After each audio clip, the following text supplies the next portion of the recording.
Анкарада күндүзгү саат 2. Исәнмесез мөхтәрәм тыңлаучылар, бүгін 2026 елның 27 январы сишәмбе. Сез турдан-тура эфирда Төркия Авазы радиосының татар телендәге тапшыруларын тыңлыйсыз. Безнең программа 19 метрлы кыска дулкынның 15360 кГц ешлыгыннан 42 дәрәҗә көнчыгыш юнәлешендәге Тюрксат 3А һәм Тюрксат 4А яршиннәре белән 3w.trt.dinla.com интернет адресы аша һәм кесә телефоннарының TRT Dinla тыңла кушымтасыннан Вот Эст радио каналыннан тапшырыла. Бүгенге чыгарылышта яңалыклардан соң Татарстан хәбәрләре программасы белән Төрки дөньяның мәдәни мирасы язмасын тәкъдим итәрбез.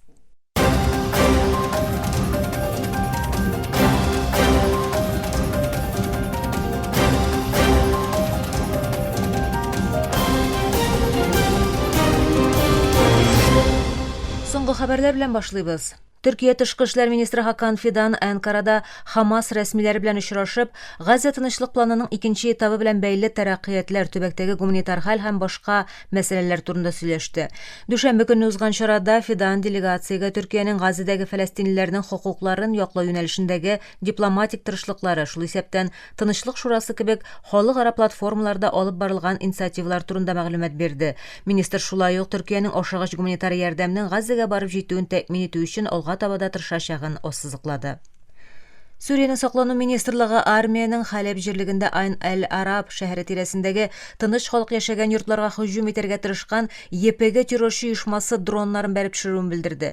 Министрлык дүшәмбе көнне кичке сәгатьләрдә ясаган белдерүендә Сүрия армиясе берлекләренең террорчылар кулланган берничә камикадзе һәм күзәтү дроннарын тоткарлавын җиткерде. Әлеге вакыйга Сүрия хөкүмәте белән террорчы оешма арасында утны туктату килешүе тагын 15 көнгә озайтылуга карамастан килеп чыкты. Сүрия армиясе якшәмбе көнне ЕПГнең Сүриянең төньягындагы Айн-әл-Араб төбәге тирәсендәге армия позицияләрне уташып, килешүне бозуын белдергән иде.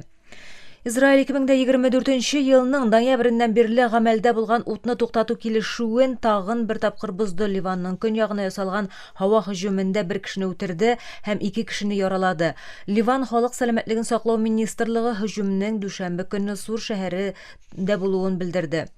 Израиль кешесез һава аппараты белән кала читендәге бер машинаны утка тоткан соңрак Хезбулла төркеме әлеге һөҗүмдә үзләренең машинасы максат итеп алынуын әйтеп, Әл-Манар ТВ хәбәрчесе Али Нур ад-Диннең үтерелүен җиткерде. Дональд Трамп Америка Кушма Штатларының авиа ташучы һөҗүм төркемен дә иченә алган өстәмә хәрби берәмлекләрне якын көнчыгышка урнаштыру белән бергә Иранның Вашингтон белән килешү төзергә тырышуын әйтте. Дүшәмбе көнне Axios басмасына биргән интервьюсында ул Тәһран белән вазгыятьнең үзгәрүчән булуын белдереп, Иран тирәсенә зур флот килүенә ишарә итте. Трамп: "Алар килешү төзергә тели, мин моны беләм, күп тапкырлар шалтыраттылар, сөйләшергә телиләр", диде. Иран реалының кыйммәтен кискен югалтуы һәм икътисади шартларның начараю аркасында 28 декабрьдә Тәһранның зур базарында протестлар башланды. Ризасызлык чаралары соңрак тагын берничә шәһәргә җәелде. Трамп протестчылары үтерелгән очракта Иранга катгый рәвештә бәрәчәген әйтеп, күп тапкырлар янады, әмма соңрак сүзләрен йомшартты һәм Тәһранның планланган йөзләрчә үлем җәзасын гамәлдән чыгаруын алга сөрде. Иран рәсмиләре АКШ һәм Израильне кораллы гысьянчыларны яклауда гаепләп, АКШ һөҗүме булган очракта Иранның тиз һәм күләмле җавап бирәчәге турында кисәтте. Активистлар Иранда ил күләмендәге протестларны бастыру вакытында ким дигәндә 6126 кешенең үтерелүен белдерде. Яңа күрсәткечләр Ирандагы күпсанлы бәрелешләр вакытында дөрес нәтиҗәләр биргән АКШтагы бер кеше хокукларын яклау агентлыгыннан килде. Бу төркем һәр үлем очрагын Ирандагы җирле активистлар шелтәре аша раслый. Иран хөкүмәте үлүчеләр санын күпкә түбәнрәк 3117 дип игълан итте. Аларның 2427се тыныч халыктан һәм иминлек көчләре булуын, калганнарының террорчылар икәнлеген белдерде. Иран элегрәк тә халык күтәрелешләре вакытында үлем очракларын киметеп күрсәтә яки һич белдерми иде.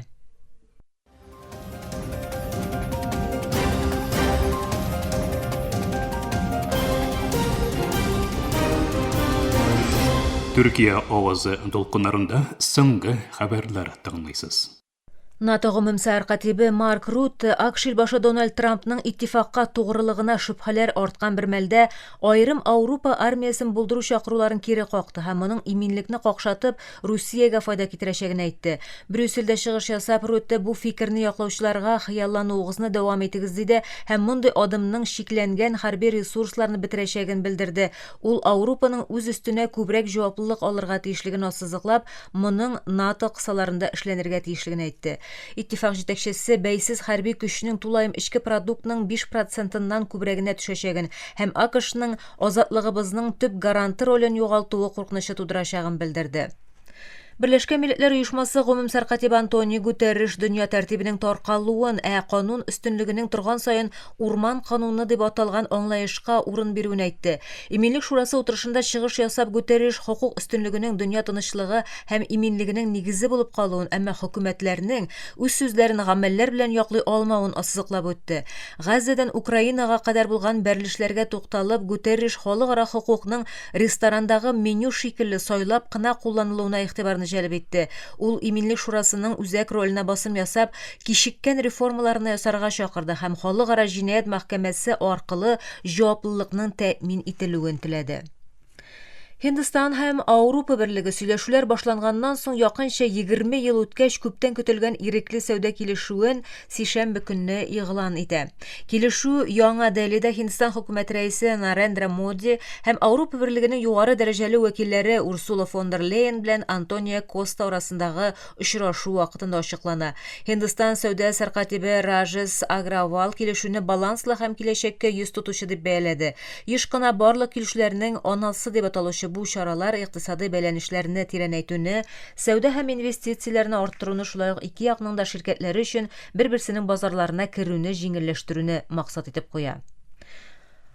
Арткан сәяси киеренкелек, тамгаханә салымы янаулары һәм АКШ хөкүмәтенең ябылуы ихтималы курку аркасында инвесторларның ышанычлы портларга юнәлүе белән алтын дүшәмбе көнне яңа рекорд дәрәҗәгә күтәрелде. Бәяләр диккать белән күзәтелә торган $5,000 дәрәҗәсен үтеп, кыска вакытка унциясенә $5,100 артып китте, аннан соң бераз кимеде. Уолл-стритта акцияләр зур технология ширкәтләренең финанс хисаплары игълан ителү алдыннан бераз күтәрелде. Аналитиклар көчле нәтиҗәләр көтү аркасында иртәрәк позиция алуга ишарә итте. Вашингтонда арткан сәяси киеренкелек хөкүмәтнең ябылуы куркынычын көн тәртибендә тота, көчле йена Азия сәүдәсендә Токио биржасына басым ясый. Бу соңгы хәбәрләр иде.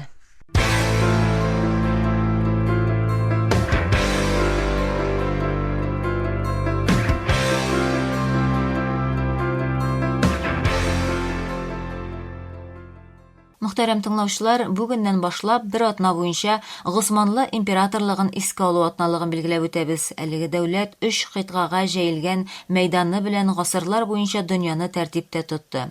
Азиядәге ватаныннан башын Ауропага сузган бүре шикелле иде ул. Госманлы чоры йөзләрчә ел яшәгән һәм тәэсире әле дә дәвам итүче цивилизация һәм гуманитар позициянең чәчәк аткан матур көннәре иде. Үз ырыгыннан булмаучыларга да какшамас гаделлек вәгъдә итүче бу чор чыннан да бер үк вакытта кешелек тарихы. Госманлы чорын анализламыйча Русиянең, Германияның, Балканнарның, Якын Көнчыгыш һәм Төньяк Ауропаның тарихы аңлашылмас. Урыны буш калган бу гаделлек аңлаешы бәлки дә бүген бу җирләрдә түгелгән кан һәм күз яшенең дә даруыдыр. Кешелек тарихына тиңсез эшләрен калдырган һәм дәвамчыларын горурландырган Госманлы императорлыгын искә алу атналыгы котлы булсын.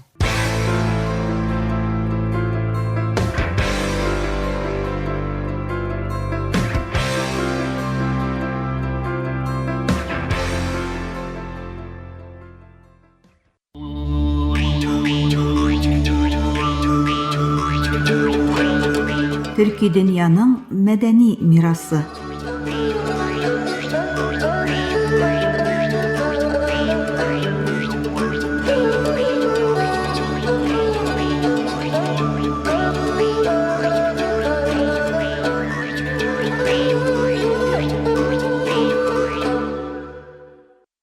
Шундый сүзләр бар, әйтелер, тик юк булмас. Вакыт белән үрелер, буыннан буынга күчәр, кайчак үгет нәсихәткә әверелер, кайчак догага. Төрки дөньяның мәдәни мирасы тапшыруыбызның бу бүлеме безне музыка тын калган, тик мәгънә үз сүзен әйткән җиргә алып бара. Дәдә Коркот хикәяләренә.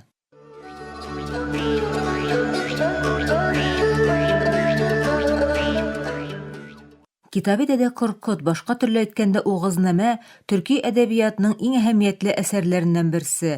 Аларны бер кеше генә язмаган, озын еллар дәвамында угызлар арасында сүзле рәвештә сөйләнгән һәм буыннан буынга тапшырылган. Төркстаннан Анадолуга, Кавказ һәм Азәрбайҗан җирләренә кадәр җәелгән киң бер төбәктә яшәүче угызлар бу хикәяләр ярдәмендә үзләренең яшәү рәвешләрен һәм кыйммәтләрен җиткергән.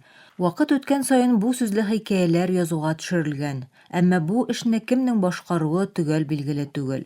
Дәдә Коркот хикәяләрнең язучысы түгел, анда гыйлем иясе, озан һәм юл күрсәтүче буларак урын алган легендар шәхес булып тора. Хикәяләрнең язуга төшерелүе зур ихтимал белән 15-нче яисә 16-нчы гасырда тормышка ашырылган. Бүген бу хикәяләрне белергә мөмкинлек бирә торган ике мөһим кулъязма бар. Берсе Германиянең Дрезден шәһәрендә, икенчесе Ватикан китапханәсендә саклана. Дрезден кулъязмасы аеруча андагы хикәяләрнең күплеге аркасында зур әһәмияткә ия. Бу кулъязмалар 19-нчы гасырда галимнәр тарафыннан табылган, өйрәнелгән һәм бастырылган. Дәдә Коркот хикәяләре батырлык хикәяләре генә түгел, алар гаилә, җәмгыять, ир-ат һәм хатын-кыз мөнәсәбәтләре, батырлык һәм гаделлек кебек күп кыйммәтләрне чагылдыра. Бу яктан алар төрки дөньясының иң мөһим тарихи һәм мәдәни мирасларының берсе дип санала.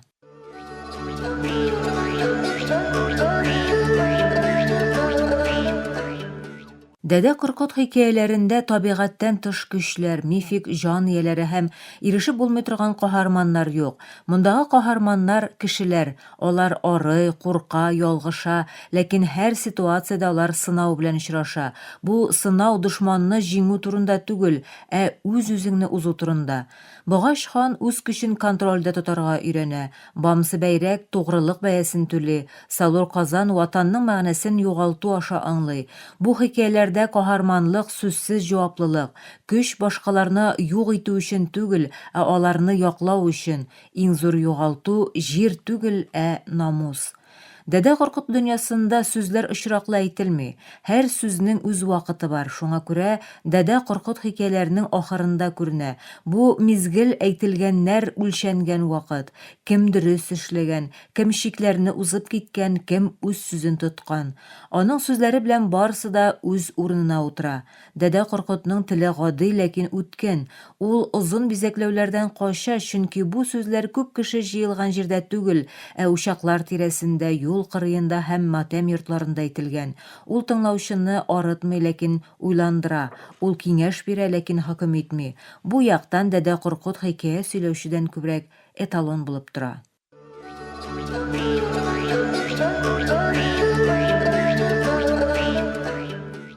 Хикәяләрдә гаилә мәдәниятның үзәгендә тора. Ана өй эчендәге бер фигура гына түгел, ул акылны гәүдәләндерә, сизү, яклауны һәм дәвамлылыкны символлаштыра. Ата авторитет булу белән бергә җаваплылык та йөртә, бала исә бер әманат булып тора.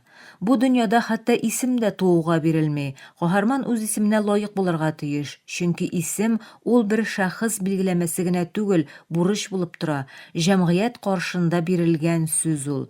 Бу аңлаеш шәхеснең үз-үзе өчен генә түгел, бәйле булган бөтенлек өчен дә җаваплы икәнен күрсәтә.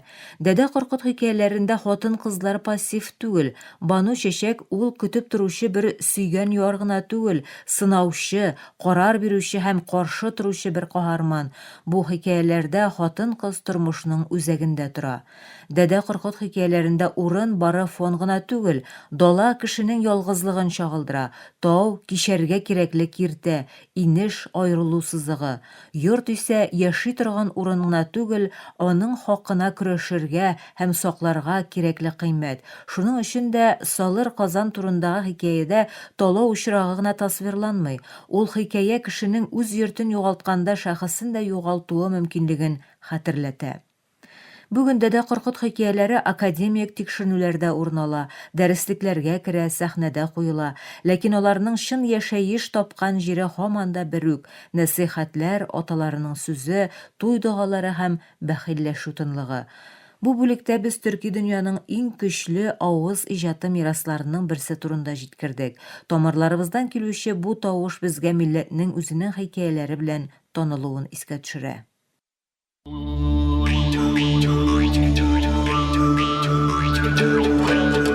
Төрки дөньяның мәдәни мирасы.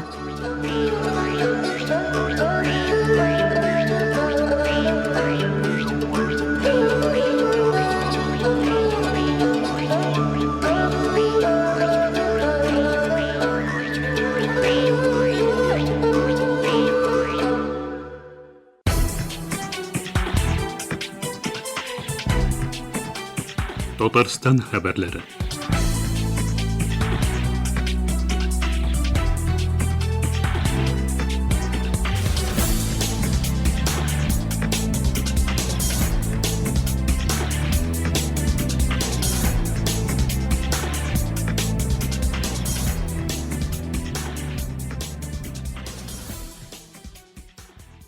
Санкт-Петербургта татар-түрек рәссамы Айгөл Акутанның шәхси күргәзмәсе ачыла. 29 гыйнвар көнне Санкт-Петербург дәүләт сәнәгать технологияләр һәм дизайн университеты югары технология һәм энергетика мәктәбенең сәнгать күргәзмәсе үзәгендә рус рәссамы күзлегеннән Төркия дип аталган күргәзмә ачыла. Анда авторның якынча 30 картинасы тәкъдим ителә. Гомеренең 18 елын Төркиядә үткәргән Айгөл Акутан әлеге күргәзмәдә төрек иленең мәдәни тарихи төрлелеген күрсәтергә җыена. Шуңа күрә ул шәхси күргәзмәсен хәзерге Төркиядән борынгы Месопотамиягә кадәр тарих һәм мәдәниятләр берләшкән урын дип атаган. Төркия борынгы цивилизациялар сакланып калган урын. Ул миңа даими илһам чыганагы иҗатымның төп темасы булып тора. Күргәзмәдә урын алачак әсәрләрнең барлыкка килүендә Төркиянең иң борынгы төбәкләре булган Месопотамия һәм Анадолуның тарихи урыннарына сәяхәт кылудан алган тәэсирләр зур роль уйнады, диде ул. Рус рәссамы күзлегеннән Төркия дип исемләнгән күргәзмә Төркиянең Мәскәүдәге илчелеге һәм Русиянең Истанбулдагы консуллыгы булышлыгы белән оештырылган.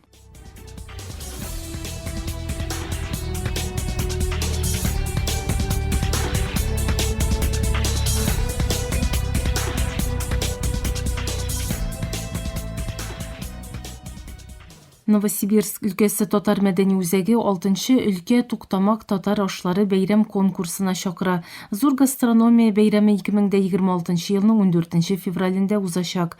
Бу конкурс кына түгел, Юнус Әхмәтҗанов истәлегенә багышланган чын зәвык, гореф-гадәтләр һәм кунакчылык фестивале булачак, ди оештыручылар. Әлеге конкурста милләтенә, яшенә һәм аш-су тәҗрибәсенә карамастан һәркем катнаша ала. Иң мөһиме, татар ашларын ярату кирәк диелгән хәбәрдә. Җиңүченең рецепты һәм фоторәсеме Новосибирск татарлары газетасында басылып чыгачак. Бәйрәмнең максаты уникаль татар рецептларын саклап калу һәм популярлаштыру, кулинарларга үзләрен күрсәтергә һәм милләт ара дуслык мөнәсәбәтләрен ныгытырга мөмкинлек бирү.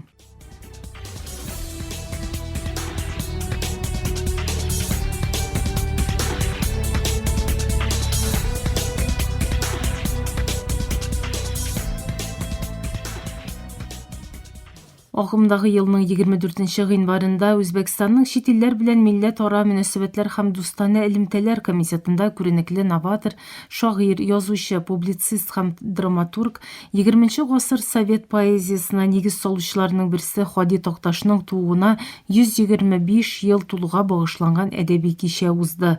Кичәне Татарстан Республикасының атказанган мәдәният хезмәткәре Каюм Насыйри институты мәгариф мәдәни үзәге җитәкчесе, татар радио тапшырулары авторы һәм алып баручысы Рейхан Маньяпова әзерләде. Ул шагыйрьнең күпкырлы иҗатына багышланган киң колачлы доклад укыды. Анда шагыйрьнең поэзиясының масштаблылыгын ачты. Докладта Хади Такташның Мукамай поэмаларыннан җир уллары, мәхәббәт тәүбәсе трагедияләреннән өзекләр яңгырады. Шулай ук Хади Такташка багышланган документаль фильм күрсәтелде.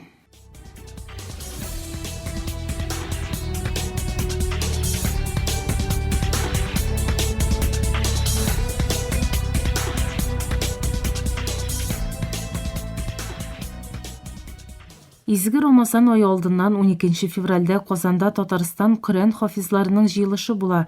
Әлеге очрашуда 60-ка якын Коръән хафизның катнашуы көтелә. Алар Рамазан аена әзерләнү мәсьәләләре буенча фикер алышачак һәм тәҗрибә уртаклашачак. Шәрәфле кунаклар арасында Татарстан мөселманнары Диния нәзарәте рәисе мөфти Камил хәзрәт Самигуллин, шәйх Мәмун Әр-Раби һәм башкалар бар. Очрашу барышында вәгазь, нәсихәтләр, тәравих намазлары вакытында Коръән хәтем кылуны оештыру буенча фикер алышу, Коръән укырга өйрәнү курсларына якынча нәтиҗәләр чыгару һәм башкалар көтелә. Чараны Казан Ислам университетының Коръән хафизлар әзерләү үзәге оештыра.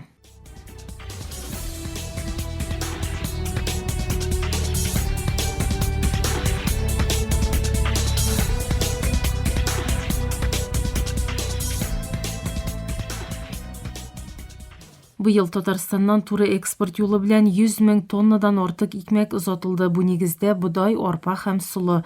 Продукция Азербайҗан, Казакстан, Иран, Гыйрак һәм Грузиягә юл алды. Ил эчендә Русиянең башка төбәкләренә якынча 1 миллион тонна икмәк озатылды. Майлы культуралар Авропа илләренә Чехия, Германия, Польша, Испания һәм Италиягә җибәрелгән. Быел шулай ук Төркия, Монголия һәм Белоруссиягә да товар озату очраклары булган. Быел беренче тапкыр Кытайга солы, шулай ук җитен экспортланган.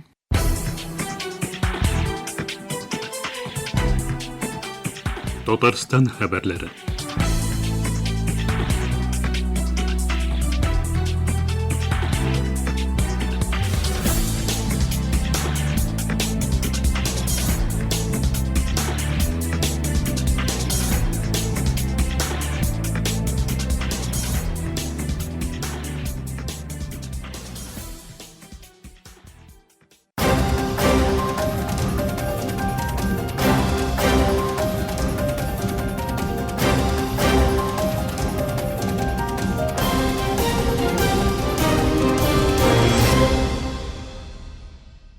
Мактарам тыңлаучылар, Төркия авазы радиосының татар телендәге тапшырулары шушының белән ахырына якынлашты. Тапшыруларыбызны Ярчан, интернет һәм кесә телефоннарының ТРТ динне кушымтасы аша тыңлыйларсыз. Безнең программа һәр көн Төркия һәм Казан вакыты белән көндезге сәгать 2дә 19 метрлы кыска толкынның 15360 килогерц эшлегендә. Төрксат 3А һәм Төрксат 4А ярышны белән www.trtdinne.com интернет адресы аша вот из радио каналыннан тапшыла. Ярты сәгатьлек тапшыруларыбызның кабатлавын Төркия һәм Казан вакыты белән сәгать кичке 8нче артыда 42 дәрәҗә көнчыгыш юнәлешендәге Төрксат 3А һәм Төрксат 4А ярышлары белән www.trtdinne.com интернет адресы аша һәм кесә телефоннарының ТРТ динне кушымтасы аша вот вес радио каналыннан тыңлыйларсыз. Тапшыруларыбыз турында уй-фикерләрегез һәм киңәш тәкъдимнәрегезне көтеп калабыз. Мөхтәрәм тыңлаучылар, безнең адрес латин хәрефләре белән ПК 33 Яне Шакир, Анкара, Төркия. Почта индексы 06443. Электроник почта адресыбыз tatar@trт.net.tr. Әлегә без сезнең белән саулашабыз. Эфирдә киләсе очрашуга кадәр.